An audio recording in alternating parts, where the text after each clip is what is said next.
Hey guys, I'm G-Pro, and today we're going to be talking about the end of the level Sacred Icon.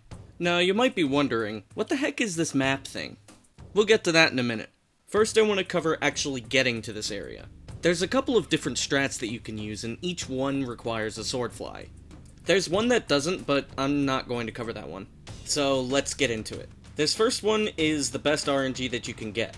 What I do in this clip is I wait for him to go to the left a little bit so I can dodge a trigger.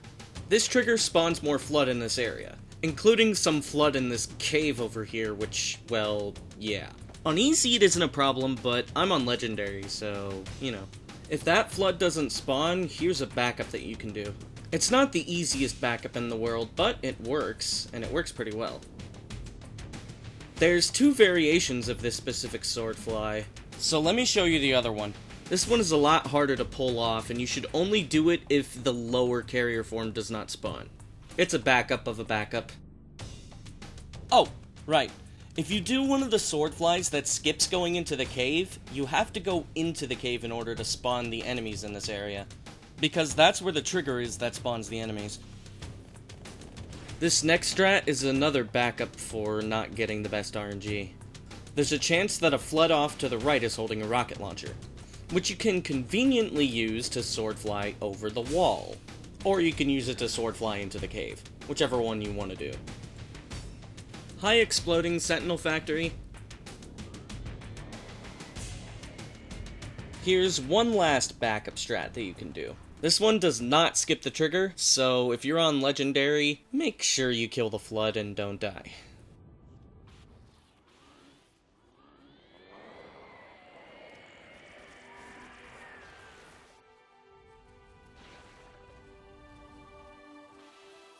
Okay, on to the next part. Now remember, I'm on legendary, and it seems that aggressively killing the flood with a sword usually works out a lot better than just trying to headshot them and killing them. After clearing the area, you're going to want to destroy the plasma turrets with plasma grenades and walking right in front of Halfjaw. That triggers his dialogue, which starts the fight. Sometimes these elites spawn, sometimes they don't. Okay, remember that map? I'm going to show you how to read it. There we go. Now, as you can see, there are 6 areas: A, B, C, D, E, F, and G. These are flood spawn areas. Now look at the bottom left corner of the screen. This shows all 6 possible combinations, and also how many waves spawn for whichever difficulty. The waves also never repeat. So, say you get ABC, you'll never get ABC again. Unless you die and have to revert to a previous checkpoint, but we're assuming that that doesn't happen. So on Legendary, you get all 6 combinations. On Easy, you only get 2, and you also only get 2 on Normal and 4 on Heroic. You got that? Alright. So what is that 2x before each combination? What it means is that the game picks 2 Flood from each spawn area that is in the combination. So say you get ABC. You might get a shotgun guy and a plasma rifle guy from A plasma rifle guy and an SMG guy from B, and a rocket guy and an SMG guy from C.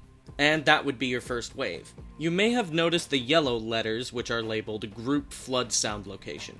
Here's a more accurate sound map, let's call it. This shows the direction that you will hear the flood roar based on the wave combination that you get. So if you get D, you will hear it towards the entrance to the tunnel from Quarantine Zone, and if you get AG, you'll hear it more towards the cave that you just came from. Let's add that sound map to the previous map. Alright, I've only got a couple more things to say before I show gameplay, just bear with me here, okay? The next wave does not spawn until there is only 1 flood left alive. This includes revivers. However, it doesn't include dead flood bodies before they get revived. Carrier forms are also not taken into account in the equation. However, after the final wave, they do matter. Your allies must not be in combat in order for the level to end. And one last thing. Giving BRs to your elite allies is actually pretty helpful. While it's not necessarily faster, they do a lot of damage with them. Alright, let's get this party started. Arbiter, what are you doing? Let's hold this camera for reinforcement.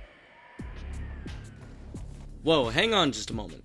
I forgot to explain something. That red semicircle that you saw, I'm using that to indicate where the sound is coming from. Let's watch that again. Let's hold this camp until reinforcements. As you just saw, this wave is EFG. Now, I didn't do a very good job in terms of execution, but at least it shows what needs to be shown. Also, don't worry, I'll have a link to the map in the description. Make sure to take note of which groups have the rocket guys, the shotgun guy, and the needler guy.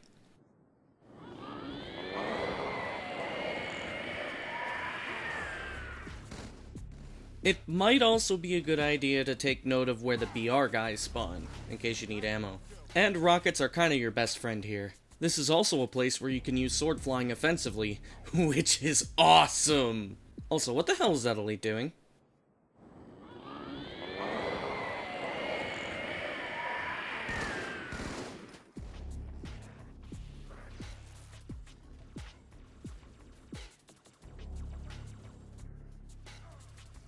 I have no idea what he was doing there.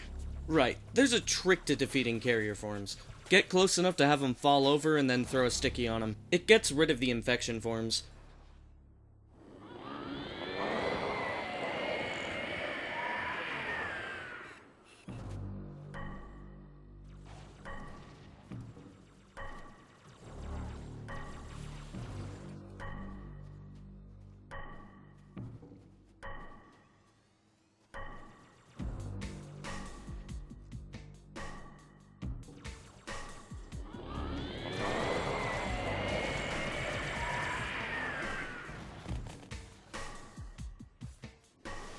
In case you haven't been counting, this is the 5th wave. That means that we know exactly which wave is going to spawn next. The only one I haven't gotten is DEF. Just a quick reminder and then I'll stop talking for the rest of the video. After the final wave, remember that your teammates need to not be in combat, and also there can't be any revivers alive. If there's a reviver alive, you're gonna have to seek him out, even if your teammates aren't in combat with infection forms or carrier forms. Okay, I'm done here. Later, nerds.